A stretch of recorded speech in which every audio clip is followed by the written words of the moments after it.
베드로전서 3장 1절로 7절까지의 말씀, 우리 다 같이 한 목소리로 합독하겠습니다. 아내들아, 이와 같이 자기 남편에게 순종하라. 이는 혹 말씀을 순종하지 않는 자라도 말로 말미암지 않고 그 아내의 행실로 말미암아 구원을 받게 하려 함이니, 너희의 두려워하며 정결한 행실을 봄이라. 너희의 단장은 머리를 꾸미고 금을 차고 아름다운 옷을 입는 외모로 하지 말고, 오직 마음에 숨은 사람을 온유하고 안정한 심령의 썩지 아니할 것으로 하라. 이는 하나님 앞에 값진 것이니라. 전에 하나님께 소망을 두었던 거룩한 부녀들도 이와 같이 자기 남편에게 순종함으로 자기를 단장하였나니, 사라가 아브라함을 주라 칭하여 순종한 것 같이 너희는 선을 행하고 아무 두려운 일에도 놀라지 아니하면 그의 딸이 된 것이니라. 남편들아, 이와 같이 지식을 따라 너희 아내와 동거하고 그를 더 연약한 그릇이요 또 생명의 은혜를 함께 이어받을 자로 알아 귀히 여기라. 이는 너희 기도가 막히지 아니하게 하려 함이라. 아멘. 베드로 사도가 지금 베드로 전서를 처음 받는 이 교회들에게 편지를 할 때 이 분들에게 제일 먼저 너희들은 누구다라고 이야기를 밝히고 시작하는 그 부분을 여러분 베드로 전후서를 읽을 때는 절대로 잊으시면 안 됩니다. 너희는 이 땅에 흩어진 나그네요 거류민이요 나그네인 것을 알아라. 세상에서는 너희가 버려지고 너희는 세상을 버렸으나 하나님 아버지 앞에서는 너희가 택하심을 입은 왕같은 제사장이니, 왕같은 제사장으로 이 땅을 여행객 내지는 떠돌이로 사는 동안 너희가 어떤 마음과 어떤 생각과 어떤 삶을 살아야 된다라고 하는 것을 이제 구체적으로 가르쳐주는 대목이거든요. 그런데 이 땅에서 내가 누구인지를 그렇게 복음 안에서 확신하지 못하는 사람에게는 지금 같은 이야기는 그저 좋은 이야기, 그저 윤리적인 이야기, 아니면 남편이 싫으면 잔소리, 그런 얘기가 되는 거예요. 그죠? 그러니 베드로전서 이 모든 이야기들 우리가 오늘도 받아 읽을 때에 여러분 꼭 기억해야 되는 것 두 가지가 있습니다. 첫 번째는 뭡니까? 나는 이 땅의 여행객이요 떠돌이로 있다. 내가 돌아갈 진짜 내 집 본향은 따로 있다. 그러니 여행객으로서의 좀 유유자적함, 여행객으로서의 좀 자유, 여행객으로서의 평화, 여행객으로서의 지금 주변에서 일어나는 일들에 대한 담대함, 이것이 여러분 우리 주 예수 그리스도로부터 복음 안에서 여러분들이 있기를 먼저 구합니다. 자기가 여행객인지를 알지 못하고 그냥 자기 코가 석자인 채로 이 땅을 거기에 파묻어 살아가고 있는 사람들한테 이 이야기는 대체 그건 오늘 그 베드로는 이런 이야기는 어떤 얘기가 되겠어요?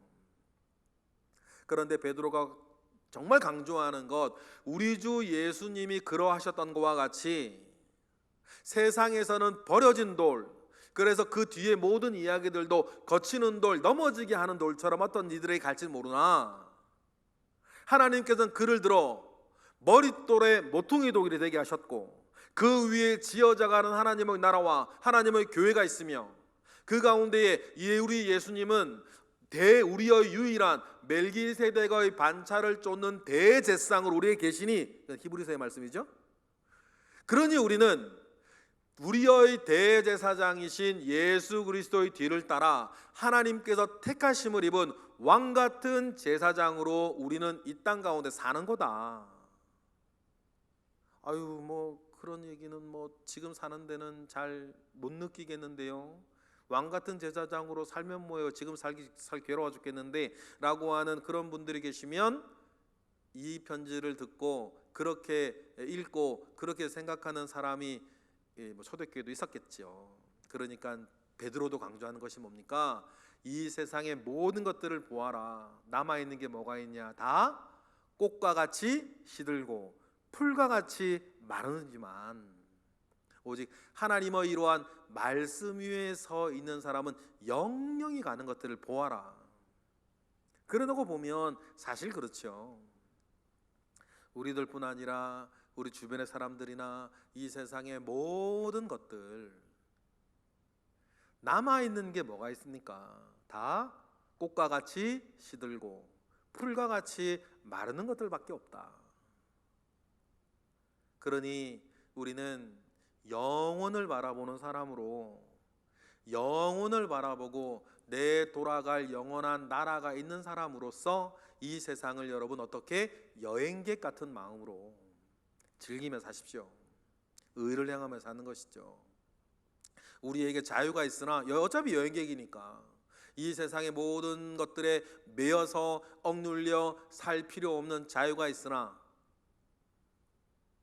하나님의 종이 된 마음으로 이제는 뭐를 이루며 내 욕심을 이루는 것이 아니라 하나님의 뜻을 이루며 살아가는 하나님의 종이 된 마음으로 우리의 인생을 이곳에서 남아있는 생을 살아가야 되지 않겠냐. 그 이야기를 베드로 해왔던 거예요. 여러분, 이 말씀이 저와 여러분의 생사관이 되기를 바랍니다. 우리의 인생관이 되기를 원해요. 복음 안에서 내 인생의 결론이 여러분 이렇게 내려졌으면 좋겠어요. 인생의 결론이 복음 안에서 내려지지 않았으니까 그렇게 복잡하죠. 내 인생의 결론 복음 안에서 그렇게 내려지기를 바랍니다.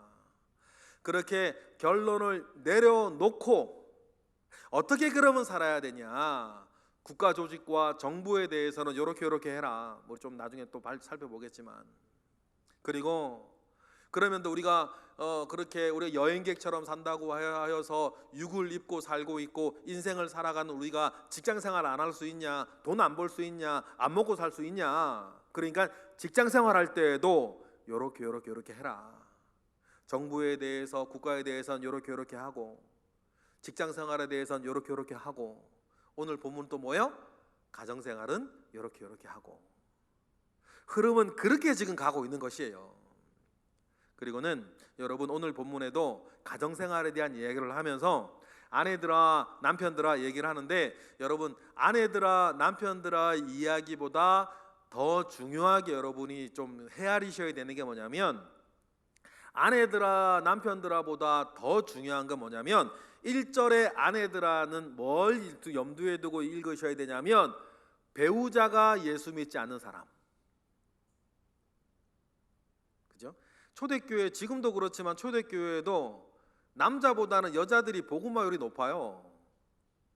그러니까 부부 가운데에서 남편이 복음 위에 서 있지 않는 사람이 많으니까 베드로도 아내들아를 이야기를 하면서 믿지 않는 남편에 대한 이야기로 풀어가는 거고 7절에 남편들아 이야기할 때에는 믿는 아내를 두고 있는 것을 상정하고 얘기를 하는 거예요. 그러니 남편들아 아내들아가 사실은 중요한 게 아니고 이런 거예요. 믿지 않는 가족들과 살고 있는 사람 1절부터 6절까지 7절은 뭐예요? 믿는 남편, 아내, 가족들과 사는 사람이에요. 그런 거 봅시다. 여러분 우리의 가족이나 친지들 가운데에 복음화율이 100%면 얼마나 좋겠냐마는 그렇지 않은 집이 사실은 거의 절대 다수죠. 제가 참 부러워하고 여러분들도 가능하다면 꿈꾸셨으면 좋겠는 게 저희 집 빼고 우리 교회에 부부가 꾸준하게 우리 교회 예배에 새벽기도 나오는 가정이 3가정이에요. 얼마나 그 가정 좋은지 모르겠어요.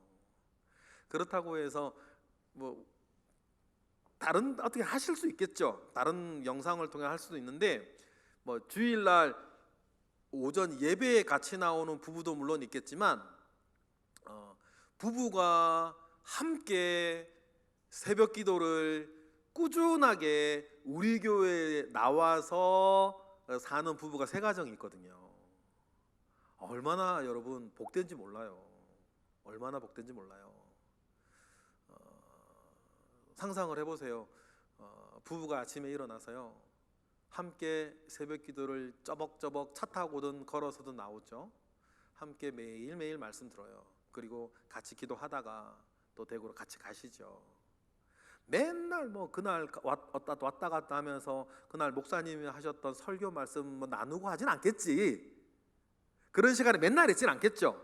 그러나 여러분, 그 모든 삶이 부부가 함께 새벽 기도 나오고 함께 은혜 받고 함께 그렇게 새벽을 깨워 나가는 부부들을 이렇게 보면서 참 부럽고, 여러분들도 꿈꿔보셨으면 좋겠어요.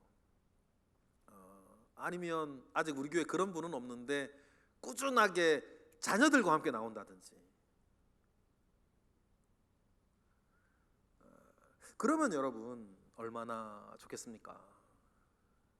그러니 여러분, 우리의 이 땅에서의 목표를 그 정도에 두시고 우리가 기도하고 노력하고 하려다 보면 두 가지가 남겠죠? 우리 가족 가운데 그러면 믿지 않거나 믿음이 약하거나 그냥 그런 남편이나 아내를 두고 있는 분들은 어떻게 할까? 1절부터 6절까지의 말씀에서 교훈을 받으시면 되고, 믿는 사람들 가운데의 부부나 가족들이 이게 함께 살아가고자 할 때는 7절을 통해서 여러분 지혜를 나누어 가지셨으면 좋겠어요. 아내들아라고 합니다. 원전, 히브리 헬라어로 된 원전을 보면 아내들아라는 말보다 이와 같이라는 말이 그 앞에 먼저 있어요. 그러면 3장 1절의 모든 내용은 앞의 내용을 받고 있는 말이겠죠. 앞에 내용이 있으니까 그렇기 때문에 아내들아 이렇게 얘기를 하는 거예요. 그럼 앞에 어떤 내용이 있어요? 누구의 얘기가 있죠? 예수 그리스도 얘기가 있어요. 왜냐하면 1절부터 6절까지의 내용을 보면 이 아내들이라고 하는 이 사람들한테 뭘 감수하라는 얘기냐면 불공평함을 감수하라는 얘기예요. 불공평함을 감수하라는 얘기는 사실은 그동안 계속 있었어요. 베드로 전서 내내 있었어요. 그렇지만 친히 그 모든 불공평함을 감당하셔서 우리를 살려내셨던 누가 계셨다? 예수 그리스도가 계셨다는 것을 기억해라. 그러니 불공평하다고 말하지 말고, 그러니 억울하다고 말하지 말고, 왜 나만 이래야 되냐고 말하지 말고, 나만 참아야 되냐고 말하지 말고, 나만 잘해야 되냐고 말하지 말아라. 왜냐하면 우리가 이렇게 되어진 것에서도 가장 먼저 자신의 불공평함을 먼저 감수하신 이가 계시지 않냐. 베드로전서 2장 22절이에요. 그는 어떻게 하셨습니까? 읽어볼까요? 시작. 그는 죄를 범하지 아니하시고 그 입에 거짓도 없으셨는데, 23절, 욕을 당하시되 맞대어 욕하지 아니하시고 고난을 당하시되 위협하지 아니하시고 모든 공의로 심판하시는 이에게 부탁하신 일을 기억하라. 그런 십자가상에서도 주여 저들을 용서하세요, 저희들은 자기들이 하는 죄가 뭔지 모릅니다 라고 하시면서 죽어가셨던 그분이 계셨다. 24절, 그분 때문에 어떻게 되셨습니까? 친히 나무에 달려 그 몸으로 우리 죄를 담당하셨으니 이는 우리로 죄에 대하여 죽고 의에 대하여 살게 하려 하심이라. 그가 채찍에 맞음으로 너희는 나음을 얻었나니. 할렐루야. 그러니 우리 앞에 그렇게 먼저 사셨던 예수님이 계시니 아내들아, 좀 더 정확하게는 가족들 중에 먼저 믿은 믿음의 자녀야. 뭐하다 생각하지 말고, 억울하다 생각하지 말고, 뭐하다 생각하지 말고, 힘들다 생각하지 말고, 뭐하다 생각하지 말고, 왜 나만 이래야 돼 그렇게 생각하지 말고, 우리 주님이 먼저 걸어가시던 그 길로 말미암아 우리가 나음을 얻었던 것을 기억을 하고, 아내들아 너희도 나음을 전하여 주기 위해서 남편들에게 다음과 같이 불공평하다고 여기지 말고 해라. 그 맥락 가운데 오늘 본문이 있는 거예요. 그러면 뭐라고 얘기를 합니까? 1절부터 읽어볼까요? 1절 읽기 전에 이 부분을, 이런 주님을 따라가라고 딱 얘기를 하죠. 베드로전서 2장 21절에 뭐라 그러십니까? 2장 21절 시작. 이를 위하여 너희가 부르심을 받았으니 그리스도도 너희를 위하여 고난을 받으사 너희에게 뭐를 끼쳐? 본을 끼쳐 그 자취를 따라오게 하려 하셨다. 이러므로 아내들아, 그렇게 되는 거예요. 아내들아에게 뭐라 그럽니까? 오늘 본문 1절 다시 읽어볼까요? 시작. 아내들아, 이와 같이 자기 남편에게 순종하라. 이는 혹 말씀을 순종하지 않는 자라도 말로 말미암지 않고 그 아내의 행실로 말미암아 구원을 받게 하려 함이니. 그렇게 말씀하시는 거예요. 혹시 여러분의 남편이나 여러분의 아내나 여러분의 자녀들이 말씀에 순종하지 않는 사람, 믿지 않는 사람, 오히려 은혜를 모욕하는 사람, 때로는 대적하는 사람, 아이에 관심도 없는 사람 이라 할지라도 그들에게 어떻게 하라는 거예요? 말로 말미암지 않고 그 아내의 행실로 그 남편에게 구원의 은혜를 열어주는 사람이 되도록 노력을 해라. 왜 그렇습니까? 2절 읽어볼까요? 시작. 너희를 두려워하며 정결한 행실을 누가 본다? 말 안 해도 너희 남편이 본다. 여기서 남편은 다시 말씀드립니다만 남편을 딱 두고 얘기하는 게 아니라 믿지 않는 다른 가족, 믿지 않는 다른 가족, 그들이 너희의 행실을 뭐하고 있다? 보고 있다는 거예요. 그러니 말로 말미암지 않고 너희들의 행실을 보고 그들에게 뭐를 열어주도록, 구원의 문을 열어주도록 해라. 그렇죠? 여러분들도 잘 아시잖아요. 이렇게 하다 보면 맨 처음에는 막 교회 얘기, 신앙 얘기도 막 하요. 그런데 자꾸만 그것이 집안에서 분란이 되기도 하고 싸움이 되기도 하고 막 그러니까 때로는 우리가 말을 이제 안 하게 되거나 못하게 되기도 하죠. 그랬을 때 여러분 꼭 기억할 게 있어요. 말을 그래서 안 하는데 말도 안 하고 행실도 안 하면 그건 그때보단 다 죽자는 얘기예요. 그죠? 말을 하든지 말을 못 하겠으면 행실을 더 분명하게 해야 되는 거예요. 베드로 그 얘기를 지금 하고 있는 것입니다. 좀 전에 말씀드렸던 것처럼 말도 못 하는데 행동도 행실도 안 하면 그때부터 다 죽자는 얘기니까. 그러니 최선을 다해서 우리들의 행실을 보게 하라 이야기를 하는 것입니다. 왜냐하면 믿지 않는 사람 누구라 하더라도 우리 모두가 가지고 있는 공동의 선이라는 것이 있어요. 예를 들어서 미혼모 가정에 우리가 성탄절을 맞이하여서 그 미혼모 가정이라 그러면 사실 되게 어렵거든요. 되게 어렵죠. 그 사람들한테 우리가 즉석국을 주거나 햄을 주거나 여러 가지 물건을, 우리 아기 예수님이 그렇게 아무도 돌아보지 아니하는 상황 가운데 태어나던 우리 아기 예수님을 기억을 해서 미혼모 가정에게 우리가 무언가를 보내기 위해서 물품을 보내보자. 우리 사랑을 담아, 우리 뭐 돈을 보낼 수도 있는데 사랑을 담아 물품을 보내보자 했을 때 이거는요, 믿느니나 믿지 않느니나 다 그건 좋은 일이지. 자기가 하든 안 하든 좋은 일이라는 걸 다 알아요. 그죠? 그러니 이것은 믿느니와 믿지 않느니하고는 상관이 없이 다 좋은 일인 것을 알아요. 모두가 공동으로 가지고 있는 뭐가 있는 거예요? 선이 있는 거예요. 그러니 우리가 선한 양심과 선한 생각과 선한 행실의 본을 그렇게 하면서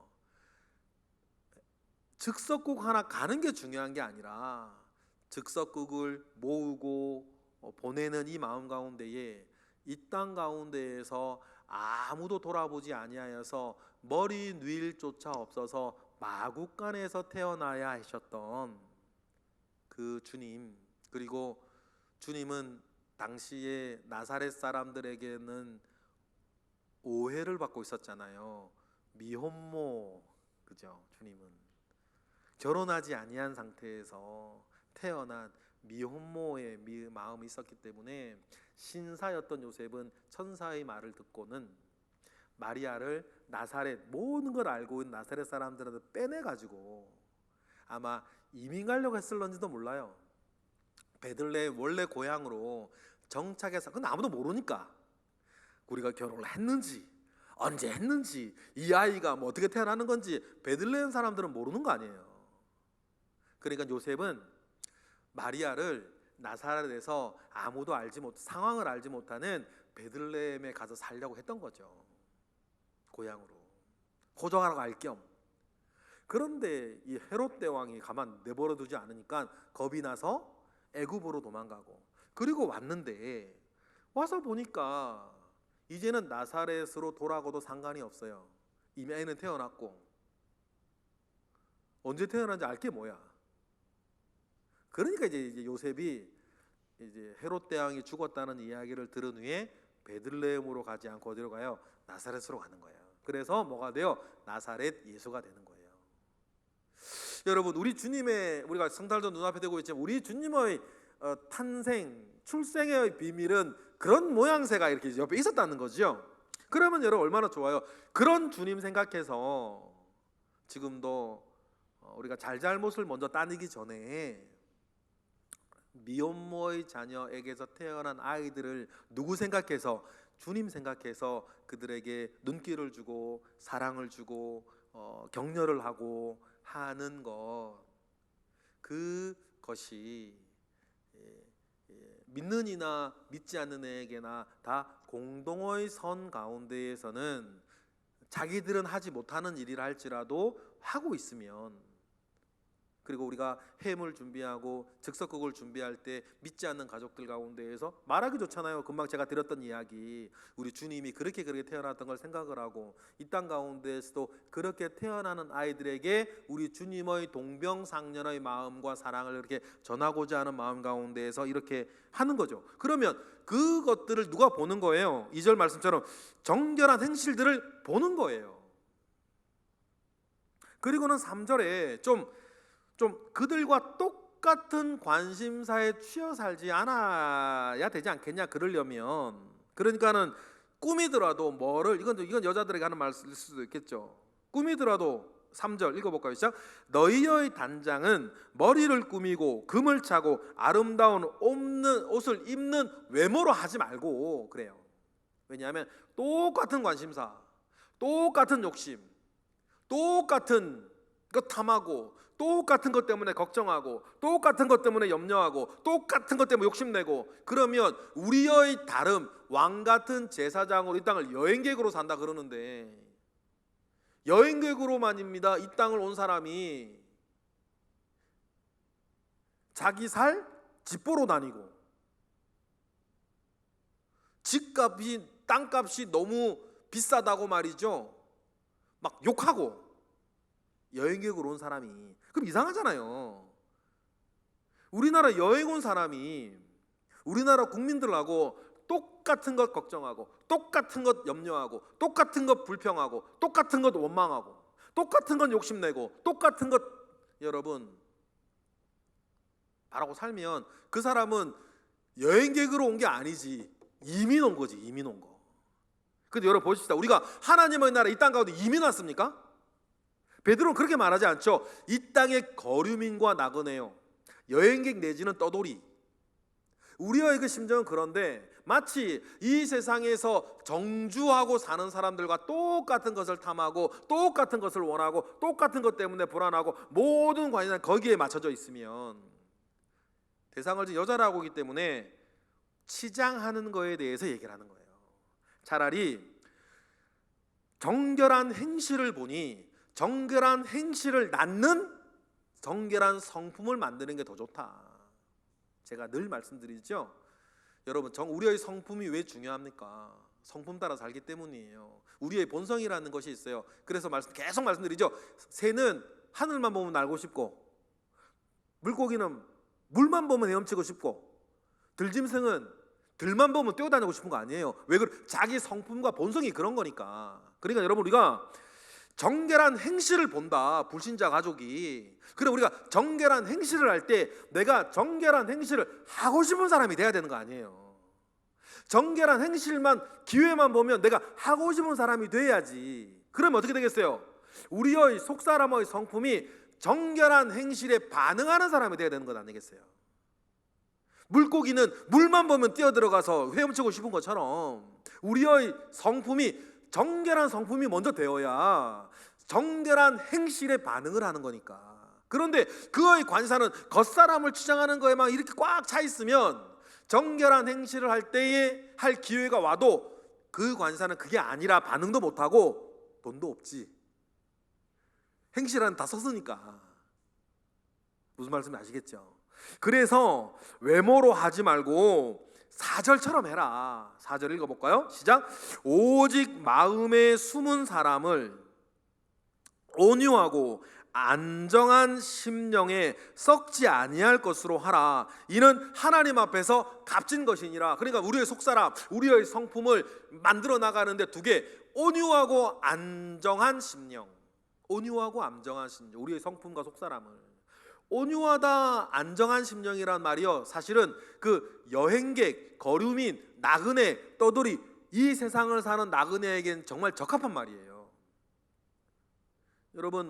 여러분이 미얀마로 여행객으로 여행을 가면 미얀마 군정에 관련된 미얀마 군부 권력과 미얀마 시민의 어떤 그 목숨을 건 어떤 투쟁은 우리 공동의 선 가운데 우리 지지하는 마음은 있다 할지라도 여행객으로 미얀마에 가서 여행하는 사람한테는 그 모든 그들이 치고받고 싸우는 일에 대해서는 뭐 할 수 있고 온유할 수 있고 뭐 할 수 있고 안정한 마음 가질 수 있고. 왜요? 여행객이니까.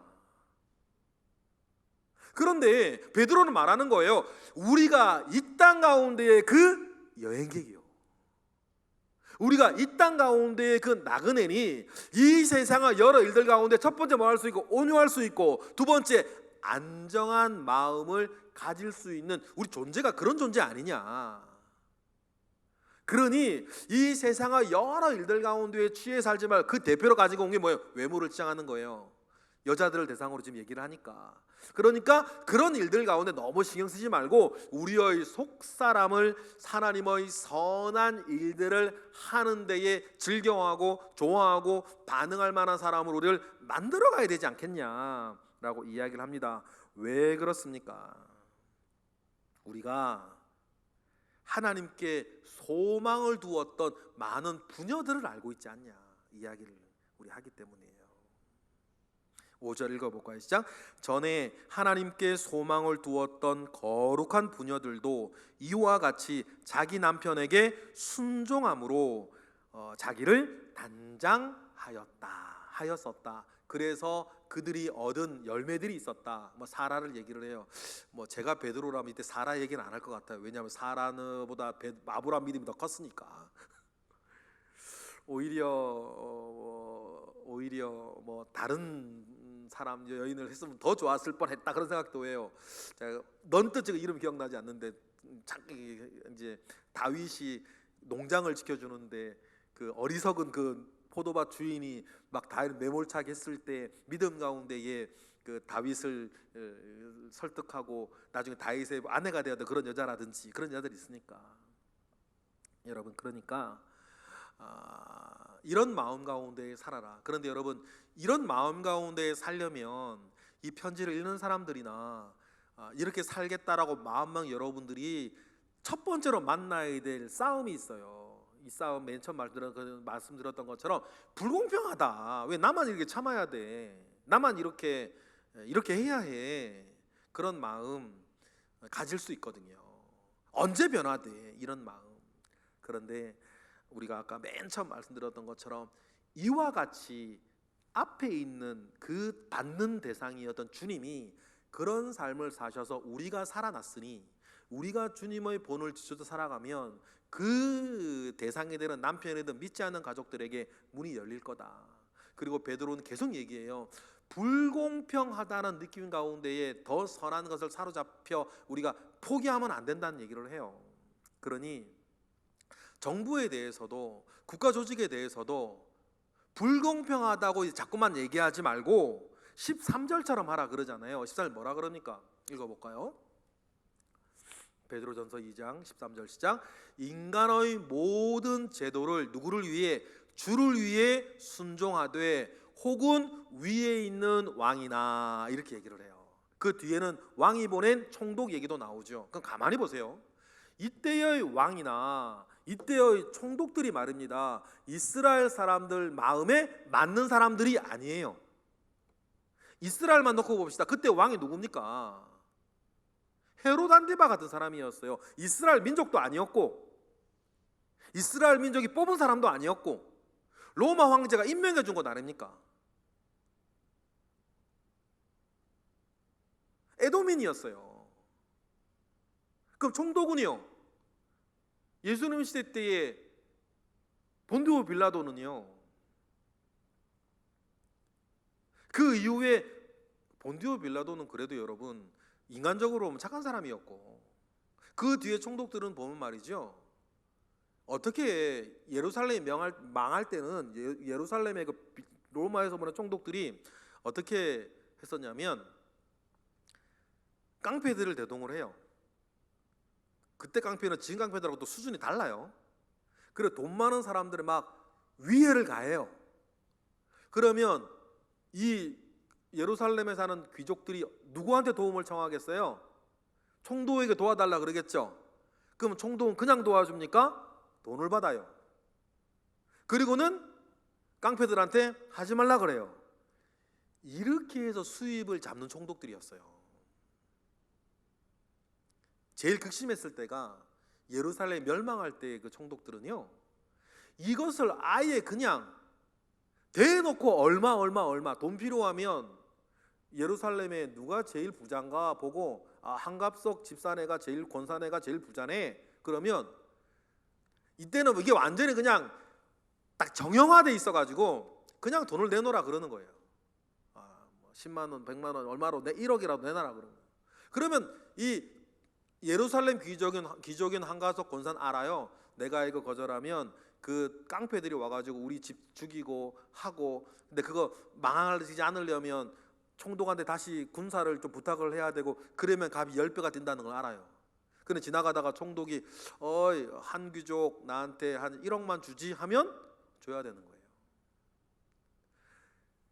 그런 총독이었어요. 그런데 베드로가 얘기를 하는 거죠. 예루살렘뿐 아니라 이스라엘과 그 모든 교회들 가운데에서 로마가 정복해서 왕이 쓰고 그 가운데 파수는 총독이 있고, 그런데 누구를 위해서? 더 중요한 그리스도인 주를 위해서 인간의 모든 제도에 일단은 악이나 죄에 동참하는 일이 아니라고 한다면 순응해라. 뭐하다고 생각하지 말고, 불공평하고 불공정하다고 생각하지 말고 인간의 제도에는 먼저 뭐하는 것이다? 순종하는 것이다. 그리고는 우리는 왕같은 제사장이요, 그리스도인으로서 우리가 담당해야 될 또 다른 사명이 있는 것 아니냐, 그 얘기를 하는 것입니다. 그리고는 직장생활 할 때도 마찬가지예요. 2장 18절에 보니까 좋은 사람에게 뿐만 아니라 직장 상사나 직장의 사장이 이런 사람이라 할지라도, 베드로전서 2장 18절 읽어보실까요? 다 같이 시작. 사환들아, 범사에 두려워함으로 주인들에게 순종하되 선하고 관용하는 자들에게만 아니라 또한 까다로운 자들에게도 그리하라. 직장생활 할 때도 뭐하다 생각하지 말고, 이 까다롭다라고 이 단어가요, 주님께서 말씀하실 때 이 패역한 세대여라고 할 때 패역하다라는 단어와 여기서 까다롭다는 단어가 똑같은 단어예요. 그러면 직장생활 하는데 이 패역한 주인이 있어. 패역한, 까다로운, 또 굽다, 올바르지 못하다, 그런 뜻이 있어요. 그런 사장, 그런 부장, 그런 주인 밑에서 어떤 일을 해야 될 때에도 뭐하다 생각하지 말고, 억울하다 생각하지 말고, 그들에게도 선한 양심과 선한 행실 가운데에 잘하라. 그리고는 오늘 본문도 마찬가지죠. 믿지 않는 남편, 믿지 않는 가족들의 말도 안 되는 말과 말도 안 되는 행동 가운데 뭐하다 생각하지 말고 억울하다 생각하지 말고 여행객과 나그네와 거류민들 입장에서 온유하고 안정된 마음 가운데에 우리 그리스도인들은 왕 같은 제사장으로서의 자기의 삶을 거룩한 행실로 살면 주님이 그 불공평함을 감당하셔서 우리를 낫게 하신 것처럼 우리의 그런 행동을 보고 불신자 가족도 낫게 되어질 일이 있지 않겠냐. 그러니 그 소망을 바라보고 살라. 그래서 중요한 게 있습니다. 말도 안 하고 행동도 안 하면 다 죽자는 얘기가 된다. 그래 지금 말을 하실 수 있는 분들은 말을 하시고 말을 못 하겠으면 거룩한 행실 가운데에 여러분 사시는 거예요. 그리고는 모본을 보였던 거룩한 부녀들의 예를 들면서 6절에 이런 사라의 이야기를 또 들죠. 사라 읽어볼까요? 시작. 사라가 아브라함을 주라 칭하여 순종한 것 같이 너희는 선을 행하고 아무 두려운 일에도 놀라지 아니하면 그의 딸이 된 것이다. 여기서 그의 딸이 남편의 딸을 말하는지 하나님의 딸이 된 것이 말하는 것은 약간 이제 뭐 해석상에 달라질 수는 있어요. 그렇지만 중요한 핵심은 뭐예요? 그렇게 믿음 안에서 온유함과 안정된 마음 가운데에 세상 일에 요동치 아니하고 계속해서 거룩한 행실을 보이며 남편에게 뭐하고 순종하면 하나님께서 그의 마음을 녹이고 그의 문을 여시는데 이러한 때에 중요한 것이 하나 있다. 어떤 것이냐면 아무 두려운 일에도 뭐하지 말아라. 놀라지 말아라. 이거 굉장히 중요해요. 불신자들과 함께 살아갈 때에 두려운 일이 생겨도 놀라지 않는 것, 걱정스러운 일이 생겨도 걱정하지 않는 것, 울 일이 있어도 퍽 퍼지고 울지 않는 것, 막 어려운 일이 막 닥쳐와도 흔들리지 않는 것, 여러분 이것이 되게 중요해요. 왜 그렇습니까? 그러면서 불신자들은 믿는 이들의 다름을 보는 거예요. 저 사람은 어떻게 저렇게 살지? 저 사람은 어떻게 저렇게 견디지? 저 사람은 어떻게 지금에도 기뻐하지? 어떻게 저 사람은 지금 이런 상황에도 소망을 가지고 있지? 어떻게 저 사람은 지금 이러한 일에도 무너져 내리지 않고 흔들리지 아니하지? 이러면서 뭐가 되는 거예요? 우리가 가지고 있는 영적인 비밀과 능력을 드러내 보이는 거예요. 여러분 이게 쉬울 거라고 생각하진 않아요. 그러나 여러분 그렇게 하셔야 돼요. 똑같은 일에 같이 무너지고 같이 울고 같이 흔들리고 같이 주저앉아 있으면 우리의 믿음과 우리의 하나님은 도대체 누구시냐는 거지. 불신자에게 어떻게 보이겠어요?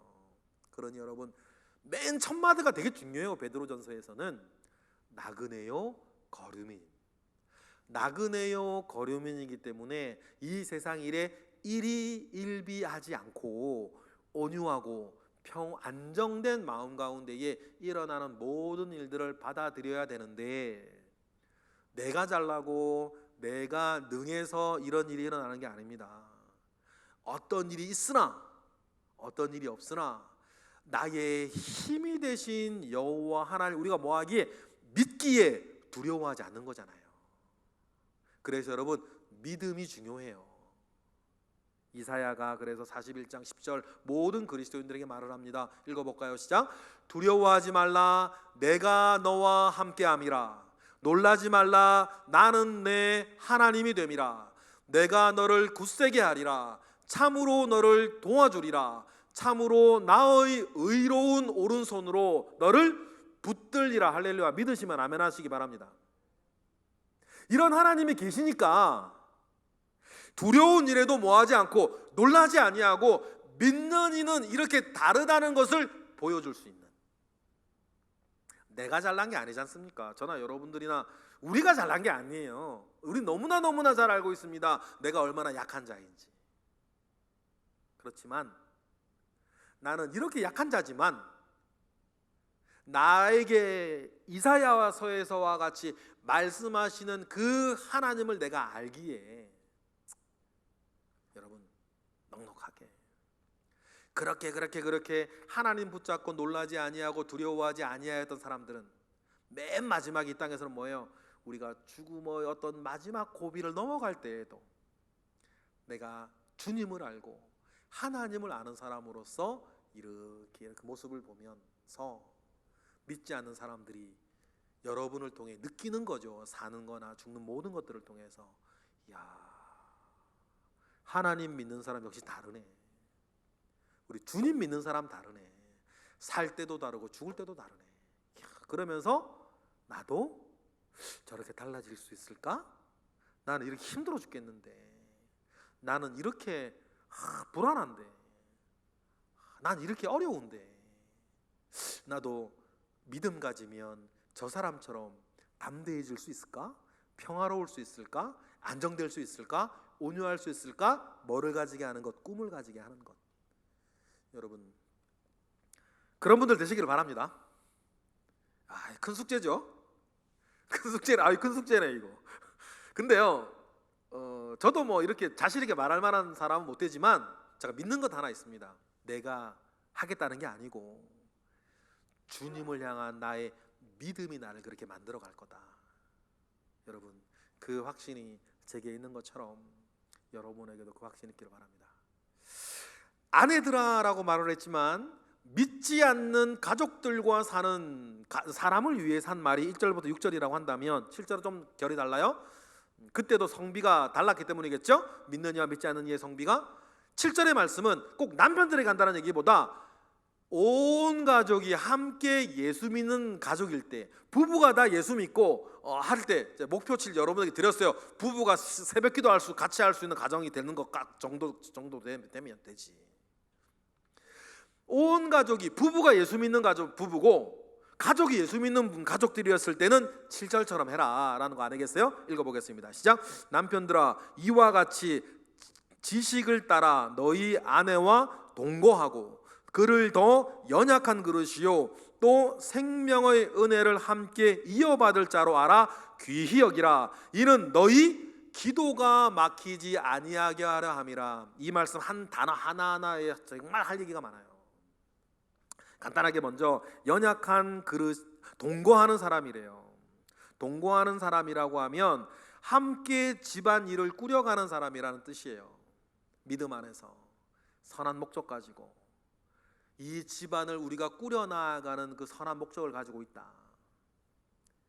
생명의 은혜를 함께 이어받을 자, 같은 믿음, 같은 비전, 같은 길을 걸어가고 있는 사람이라는 것을 기억을 하고 그를 배려하고 존중하고 저를 뭐 여겨라?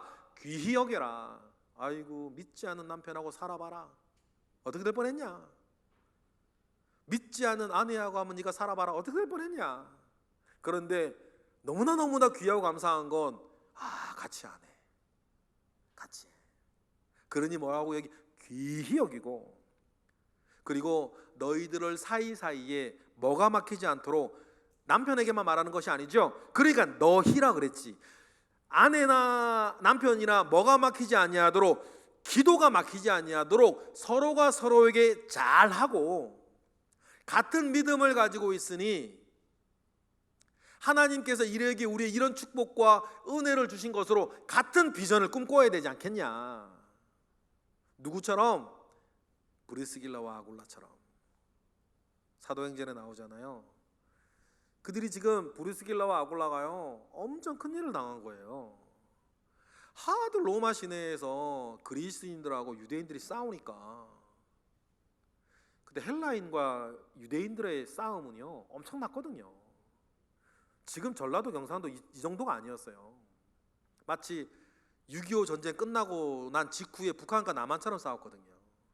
오죽하면 로마 황제가 되는 사람 7개의 변하지 않은 책무가 있는데 제국 내 헬라인과 유대인이 싸우지 않고 사이좋게 지내게 만드는 것이 로마 황제 변하지 않은 7개의 책무 가운데 하나가 제국 내 유대인과 헬라인이 싸우지 않게 하는 거였어요.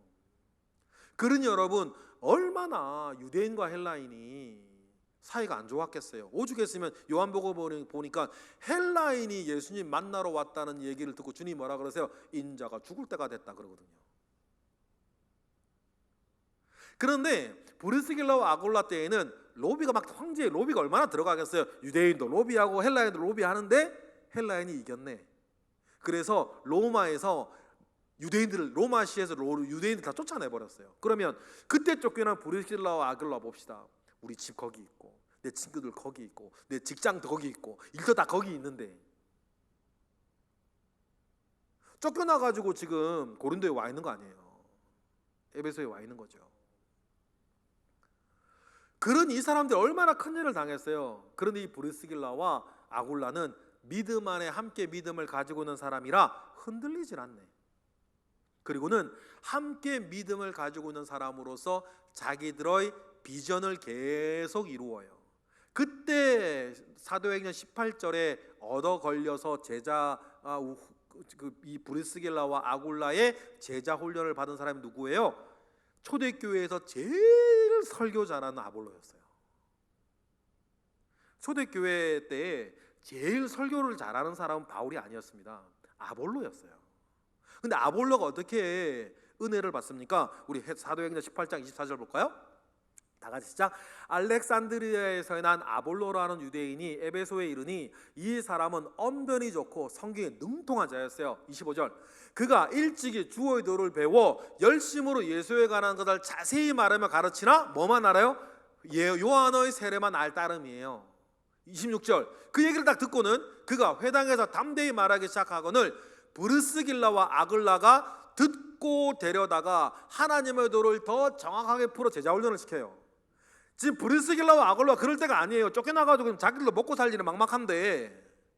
그런데요, 부부가 다 믿음 안에 하나가 돼 있으니까, 그리고 베드로의 표현으로 이 땅에 나그네여 거류민이라는 것을 알고 있으니까는 쫓겨난 그것이 브리스길라와 아굴라 사이에는 뭐예요? 큰 일이 아닌 거예요.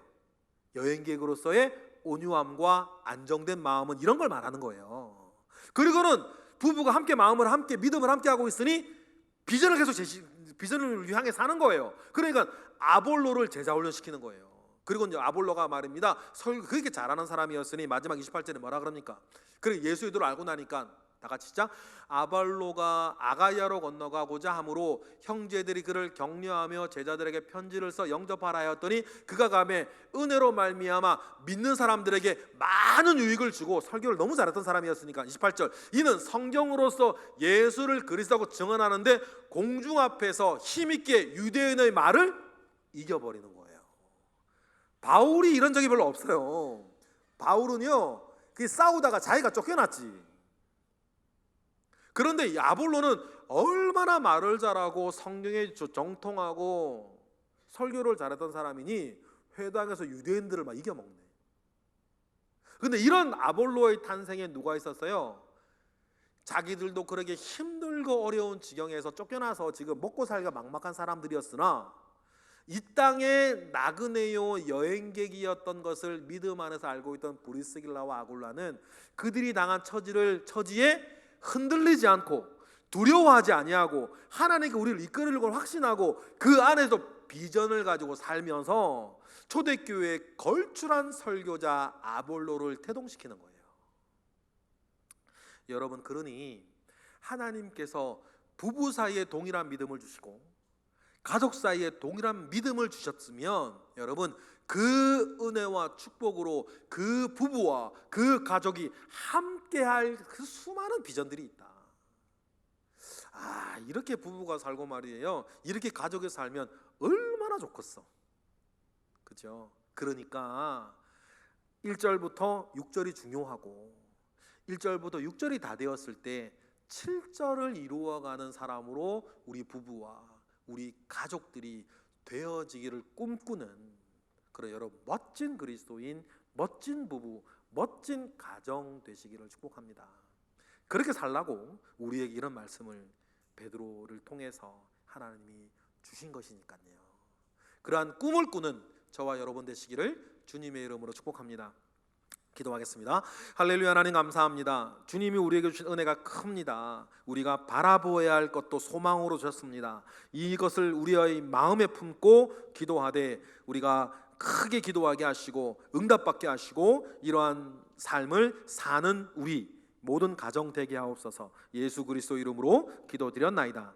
아멘.